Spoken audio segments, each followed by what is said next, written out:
السلام علیکم ورحمۃ اللہ وبرکاتہ۔ الحمد للہ وحدہ والصلاة والسلام علی من لا نبی بعدہ، اما بعد فاعوذ باللہ من الشیطان الرجیم، بسم اللہ الرحمن الرحیم۔ یا ایہا النبی انا ارسلناک شاہدا ومبشرا ونذیرا وداعیا الی اللہ بإذنہ وسراجا منیرا۔ وقال اللہ تعالی فی مقام آخر: یا ایہا النبی قل لأزواجک وبناتک ونساء المؤمنین یدنین علیہن من جلابیبہن ذالک ادنی ان یعرفن فلا یؤذین وکان اللہ غفورا رحیما۔ صدق اللہ العظیم وصدق رسولہ النبی الکریم، ونحن على ذلك لمن الشاہدین والشاکرین، والحمد للہ رب العالمین۔ زینت بزم میرے مہربان برادر مکرم حضرت مولانا مفتی سلیم عثمانی صاحب دعوت برکاتہم العالیہ، اور انتہائی قابل احترام آپ کے اس ادارے کے پرنسپل، جن حضرات نے اتنی مبارک انداز میں اور خوبصورت انداز میں اس محفل کو سجایا ہے، اللہ سبحانہ و تعالی اس کی برکتیں ہم سب کو نصیب فرمائے۔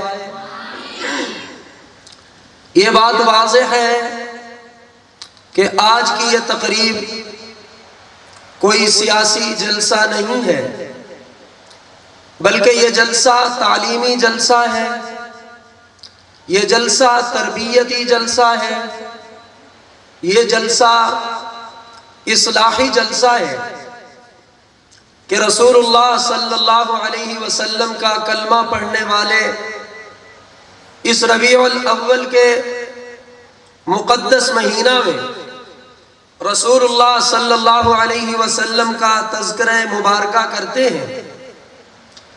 میری محترمہ بہنوں، رسول اللہ صلی اللہ علیہ وسلم کی ذات ہم سب کے لیے رحمت بن کے آئے۔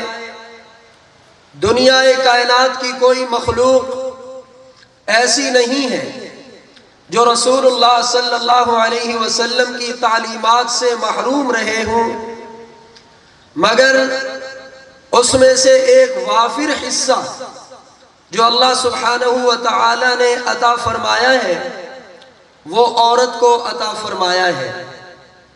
اور یہ عجیب اتفاق ہے کہ رسول اللہ صلی اللہ علیہ وسلم پر جو سب سے پہلی وحی نازل ہوئی وہ کسی مرد نے نہیں سنی، بلکہ رسول اللہ صلی اللہ علیہ وسلم پر سب سے پہلی وحی جو نازل ہوئی وہ جس خوش نصیب ہستی نے سنا اسے سیدہ خدیجۃ الکبریٰ رضی اللہ تعالی عنہا کہتی ہے۔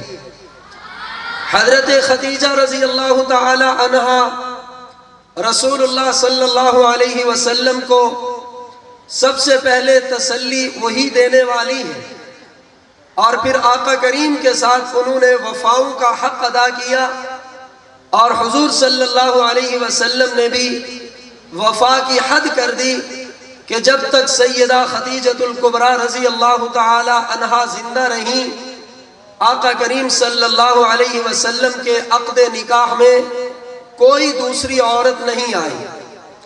میں نے قرآن مجید کی ایک آیت کریمہ پڑھی ہے، اس میں ایک تو رسول اللہ صلی اللہ علیہ وسلم کی آمد مبارکہ کا ذکر ہے، اور دوسری آیت میں آپ کے لیے میسج ہے، اور وہ میسج اللہ سبحانہ و تعالی نے اپنے نبی کی زبانی آپ کو دیا ہے۔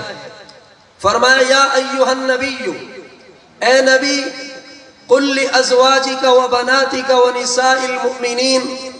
اللہ نے 3 نام لیے، فرمایا اے پیغمبر اپنی ازواج سے کہہ دیجئے، اور اپنی بچیوں بیٹیوں سے کہہ دیجئے، اور تیسرے نمبر پر مسلمان مؤمنین عورتوں کو کہیے یدنین علیہن من جلابیبہن، کہ وہ اپنی چادر اور اپنا پردے کا اہتمام کیا کریں. اس سے وہ پہچان لی جائیں گی کہ جب ایک عورت اپنے گھر سے باہر نکلے اور وہ باپردہ ماحول میں ہو تو دیکھنے والے فوراً سمجھ جائیں گے کہ یہ ایک مسلمان عورت ہے. جب ایک مسلمان عورت معاشرے میں نکلے گی تو یقیناً اس کی وجہ سے اسلام میں، اس کی برکت سے معاشرے میں حیا اور پاک دامنی پھیلے گی. مسجد نبوی میں رسول اللہ صلی اللہ علیہ وسلم تشریف فرما تھے. آقا کریم کے سامنے صحابہ کرام کا مجمع تھا. حضور نے فرمایا میرے صحابہ ایک سوال کا جواب دو. تمام صحابہ نے عرض کی یا رسول اللہ کیا سوال ہے؟ آپ نے فرمایا یہ بتاؤ عورت کی سب سے بڑی خوبی کیا ہے؟ عورت کی سب سے بڑی خوبی کیا ہے؟ صحابہ کرام میں سے کسی کو بھی یہ جواب نہیں آیا. سارے بول اٹھے اللہ و رسولہ اعلم، اللہ اور اللہ کا رسول جانتے ہیں، ہمیں معلوم نہیں ہے کہ عورت کی سب سے بڑی خوبی کیا ہے. حضرت علی المرتضی رضی اللہ تعالی عنہ تشریف فرما تھے. فوراً اٹھے، اپنے گھر تشریف لے گئے اور جا کر کے سیدہ فاطمہ رضی اللہ تعالی عنہا سے ارشاد فرمایا اے فاطمہ، آقا کریم نے، آپ کے والد محترم نے ایک سوال کیا ہے اور وہ سوال کا جواب چاہیے. میں آپ سے پوچھنے آیا ہوں کہ مجھے اس سوال کا جواب دیجئے. سیدہ فاطمہ رضی اللہ تعالی عنہا نے ارشاد فرمایا علی میرے ابا جی نے کیا سوال کیا ہے؟ حضرت علی رضی اللہ تعالی عنہ نے بتایا کہ محمد پاک صلی اللہ علیہ وسلم نے یہ پوچھا ہے کہ عورت میں سب سے بڑی خوبی کیا ہے. تو سیدہ فاطمہ مسکرانے لگی کہ بتاؤ پھر تم نے کیا جواب دیا؟ تو آقا کریم صلی اللہ علیہ وسلم کے خادم حضرت علی نے جواب دیا کہ ہم میں سے تو کسی نے بھی وہ جواب نہیں دیا. حضرت فاطمہ فرمانے لگی جاؤ ابا جی کو بتا دو عورت کی سب سے بڑی خوبی یہ ہے کہ اس کی نگاہ پاک ہونی چاہیے. سب سے بڑا کمال یہ ہے کہ وہ عورت جب بھی اپنے گھر سے باہر نکلے، باپردہ ماحول میں نکلے، اس کا فائدہ یہ ہوگا کہ معاشرے میں برکتیں آئیں گی اور گھروں میں اللہ کی رحمتیں نازل ہوں گی. ایک تو پہلا پیغام رسول اللہ صلی اللہ علیہ وسلم کی تعلیمات کا کہ ہمیں اپنی عفت، اپنی عصمت، اپنی پاک دامنی اور اپنے پردے کا اہتمام کرنا ہے.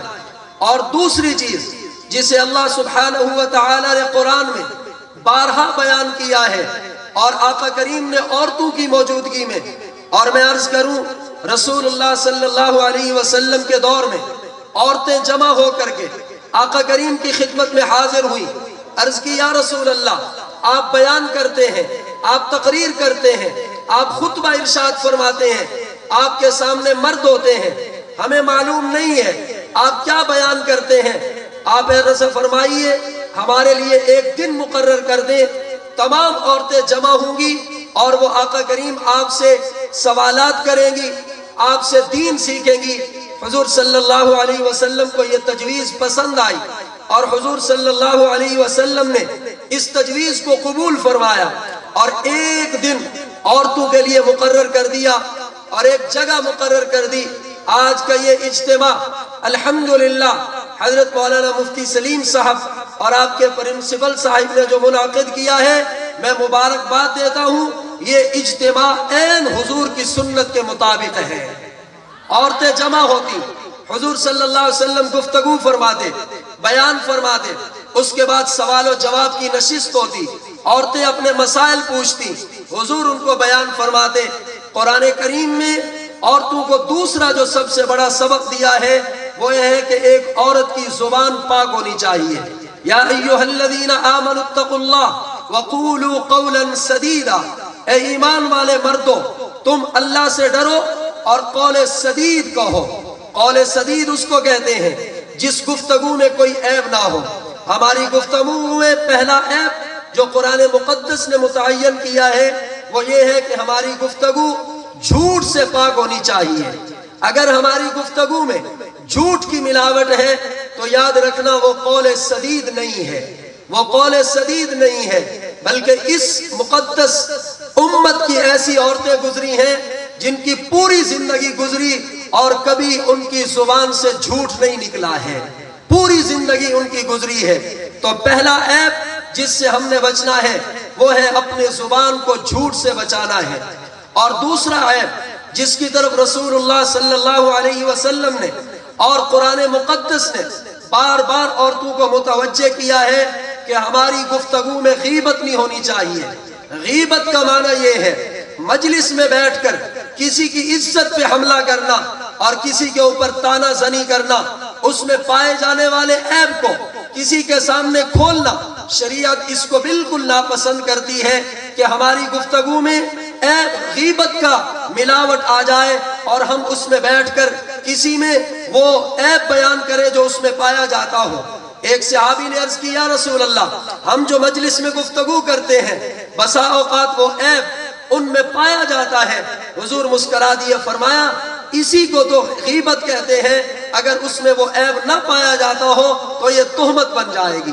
غیبت کہتے ہی اس کو ہے کہ آپ کو معلوم ہوا کہ آپ کی کسی بہن میں، آپ کے بھائی میں کوئی عیب ہے، حدیث پاک میں آتا ہے اور ہماری شریعت کی تعلیمات یہ ہے کہ آپ اس کو تنہائی میں اس عیب پر مطلع کر دیں کہ بہنا آپ کے اندر یہ عیب ہے، اپنا یہ عیب دور کر لیجئے، نہ کہ اس کو موضوع مجلس بنا کر کے اس کو خراب کرنا۔ تو دوسرا عیب زبان کا غیبت ہے جس سے شریعت مطہرہ میں منع کیا گیا ہے۔ اور تیسرا عیب جو عورتوں میں زیادہ پایا جاتا ہے اور رسول اللہ صلی اللہ علیہ وسلم نے بارہا اس پر متنبہ کیا ہے، اور وہ ہے چغل خوری، کہ ایک عورت نے آپ کے سامنے کسی کے متعلق بات کی اور آپ نے جا کر کے اس کو آگے نقل کر دیا۔